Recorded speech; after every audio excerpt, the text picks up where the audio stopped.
Hello అందరికీ నమస్తే, నేను మీ శ్రవణ్ డైమండ్. మీరు ఎంతోమందిని కాపాడినారు, నేను చేసిన ప్రతి వీడియోకి న్యాయం చేసినారు.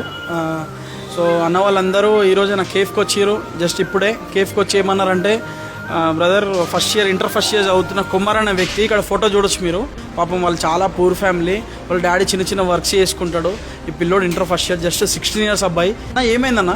బండి మీద పోతుంటే స్కిడ్ అయ్యి అంటే గుంతల బండి పడి కింద పడిపోయాడు. ఆపోజిట్ బండి వచ్చేసి మీదకి ఎక్కేసింది, పల్సర్ బండి. హాస్పిటల్ మనం యాక్చువల్గా ఇక్కడ ముంగడ హాస్పిటల్ చూపిస్తే ఆయన సివియర్ ఉంది, కిడ్కేషన్ చాలా సివియర్ ఉంది, వేరే హాస్పిటల్లో జాయిన్ చేయండి అని చెప్పిండు. యశోదకు పట్టుకోపోయినాం. యశోదలో చూసి లివర్ డ్యామేజ్ అయింది, కిడ్నీ, ఇంకా కొంచెం బోన్లో ఇన్నర్ బ్లీడ్ అవుతుంది. ఎంత అవుతుంది అన్న ఖర్చు? అన్న 20-25 దాకా అవుతుంది అన్నారు అన్న డాక్టర్. వాళ్ళు అట్లా అంతా ఎస్టిమేట్ చేసినారు.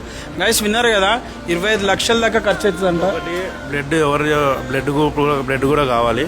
ఏ బ్లడ్ ఇచ్చినా వాళ్ళు ఎక్స్టెండ్ చేస్తా ఉన్నారు. మన హాస్పిటల్ యశోద, సికింద్రాబాద్ యశోద, వి కుమార్ అని చెప్పి బ్లడ్ బ్యాంక్ లో పోతే 9th ఫ్లోర్ బ్లడ్ బ్యాంక్ లో వి కుమార్ అని చెప్తే సరిపోతుంది.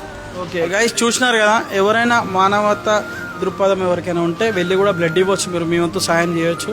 ఇక్కడ కనిపిస్తున్న నంబర్కి ఫోన్ చేయొచ్చు అండ్ ఫోన్పే కూడా చేయొచ్చు.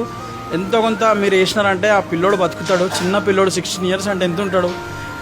పాపం ఆయన మిస్టేక్ కూడా ఏం లేదు, గుంతల పడి ఇట్లా అయిపోయిందంట. ఎంతో కొంత మీరు హెల్ప్ చేస్తారని మనస్ఫూర్తి కోరుకుంటున్నా. Thank you so much.